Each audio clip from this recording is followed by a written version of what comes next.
ایک دفعہ ایسا ہوا کہ آپ صلی اللہ علیہ وسلم کی خدمت میں 90,000 درہم آئے۔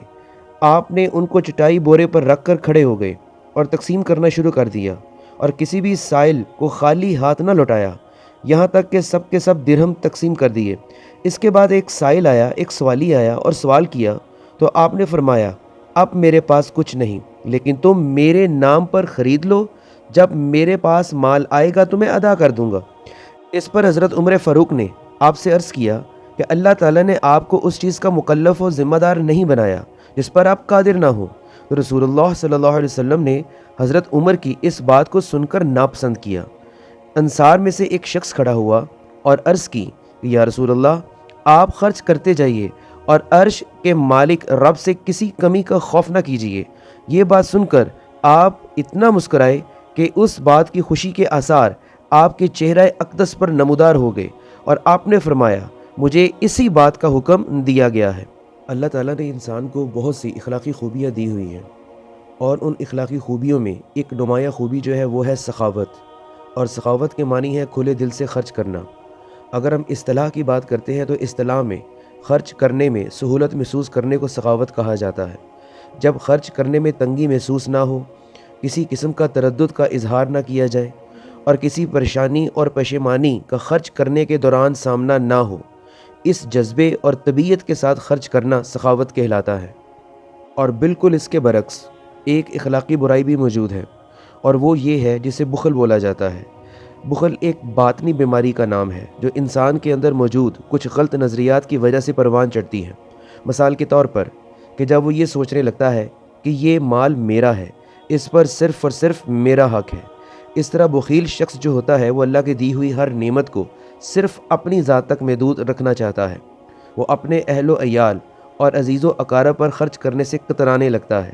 اس کے برعکس جو سخی ہوتا ہے، سخی جانتا ہے کہ اسے جو کچھ مل رہا ہے وہ اللہ کی رحمت ہے، اور وہ اللہ کی رضا کو مد نظر رکھتے ہوئے مناسب موقعوں پر اپنے اوپر، اپنے والدین کے اوپر، اپنے اہل و عیال کے اوپر اور ضرورت مند لوگوں کے اوپر خرچ کرنے کی بھرپور کوشش کرتا رہتا ہے۔ سخی جو ہوتا ہے وہ دین کے احکامات کو اچھی طرح سمجھتا ہے، اس لیے اللہ کی خوشی حاصل کرنے کے لیے وہ اس شوق میں مسلسل سخاوت کو اپنا شعار بنا لیتا ہے۔ جیسا کہ سخاوت ایک بہت بڑی اخلاقی خوبی ہے کہ جو معاشرے کے اندر استحکام اور معاشرے کو مضبوط بناتی ہے اور انسانی تعلقات میں ایک اہم کردار ادا کرتی ہیں، تو یہ کیسے ممکن ہے کہ آپ صلی اللہ علیہ وسلم نے اس کی اہمیت کے اوپر زور نہ دیا ہو؟ آپ صلی اللہ علیہ وسلم نے فرمایا کہ سخی اللہ کے قریب ہے، جنت کے قریب ہے، تمام لوگوں کے قریب ہے، اور جہنم سے دور ہے۔ اور اس کے برعکس جو بخیل ہے وہ اللہ سے دور ہے، جنت سے دور ہے، لوگوں سے دور ہے، جبکہ وہ دوزخ کے قریب ہے۔ مال خرچ کرنے کے حوالے سے ایک اور انتہائی اہم روایت ہے، اے آدم کے بیٹے، تو ضرورت سے زائد مال خرچ کر دے، یہ تیرے لیے بہتر ہے، اور تو اگر اس کو روک کر رکھے تو تیرے لیے برا ہے۔ آپ صلی اللہ علیہ وسلم بھی لوگوں میں سب سے زیادہ سخی تھے، اسی لیے آپ کی سیرت میں سخاوت کا ایک بہت نمایاں مقام نظر آتا ہے۔ اسی لحاظ سے حضرت ابن عباس رضی اللہ تعالیٰ عنہ روایت کرتے ہیں کہ نبی کریم صلی اللہ علیہ وسلم تمام لوگوں میں سب سے بڑھ کر سخی تھے، اور رمضان المبارک میں بہت سخاوت فرماتے تھے، اور جب بھی جبریل امین علیہ السلام آپ کی بارگاہ میں حاضر ہوتے تو آپ کی سخاوت تیز ہوا سے بھی زیادہ ہوتی۔ یہاں تیز ہوا سے مراد آپ کو سمجھنی چاہیے کہ جس طرح تیز ہوا چلتی ہے اور ہر کوئی اس سے فیض یاب ہوتا ہے، اسی طرح آپ صلی اللہ علیہ وسلم کی جو سخاوت ہوتی تھی اس سے ہر کوئی فیض یاب ہوتا تھا۔ ایک دفعہ تو ایسا ہوا کہ ایک شخص نے آپ سے سوال کیا، تو آپ نے 2 پہاڑوں کے درمیان جتنی بکریاں آتی تھیں اس کے برابر بکریاں اسے عنایت فرما دیں۔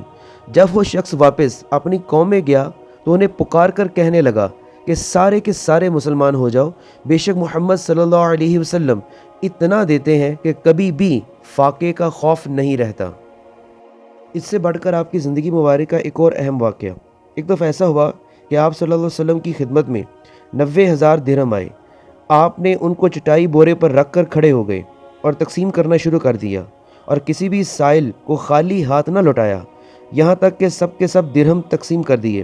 اس کے بعد ایک سائل آیا، ایک سوالی آیا اور سوال کیا، تو آپ نے فرمایا، اب میرے پاس کچھ نہیں، لیکن تم میرے نام پر خرید لو، جب میرے پاس مال آئے گا تو میں ادا کر دوں گا۔ اس پر حضرت عمر فاروق نے آپ سے عرض کیا کہ اللہ تعالیٰ نے آپ کو اس چیز کا مکلف و ذمہ دار نہیں بنایا جس پر آپ قادر نہ ہوں۔ تو رسول اللہ صلی اللہ علیہ وسلم نے حضرت عمر کی اس بات کو سن کر ناپسند کیا۔ انصار میں سے ایک شخص کھڑا ہوا اور عرض کی کہ یا رسول اللہ، آپ خرچ کرتے جائیے اور عرش کے مالک رب سے کسی کمی کا خوف نہ کیجیے۔ یہ بات سن کر آپ اتنا مسکرائے کہ اس بات کی خوشی کے آثار آپ کے چہرہ اقدس پر نمودار ہو گئے، اور آپ نے فرمایا مجھے اسی بات کا حکم دیا گیا ہے۔ اگر آپ اس واقعے کو غور سے سمجھیں تو اس میں دو باتیں ہمیں معلوم ہوتی ہیں۔ ایک یہ کہ نبی کریم کے پاس جو آتا آپ اس کو تقسیم فرما دیتے تھے، چاہے وہ کتنی قطیر رقم کیوں نہ ہو۔ اور دوسری بات یہ معلوم ہوتی ہے کہ لوگوں کی حاجت روائی کے لیے آپ قرض بھی لینے سے دریغ نہ فرماتے۔ اسی چیز کے حوالے سے تو قرآن نے بھی بڑی اہم بات کی ہے، لن تنالوا البر حتی تنفقوا مما تحبون، کہ تم ہرگز نیکی کو نہیں پا سکتے جب تک تم اللہ کی راہ میں اپنی محبوب چیزوں میں سے خرچ نہ کرو۔ اگر ہم آج کے دور کو دیکھتے ہیں تو آج کے دور میں اس رویے کی اشد ضرورت ہے، کیونکہ آج کا دور جو ہے وہ مادہ پرستانہ رویہ رکھتا ہے، جس میں انسان کے لیے سب سے بڑی چیز اس کی اپنی ہی ذات ہے۔ الہاکم التکاثر، کہ تم کو کثرت کی خواہش نے تباہ کر دیا، حتی زرتم المقابر، یہاں تک کہ تم قبروں میں جا پڑے۔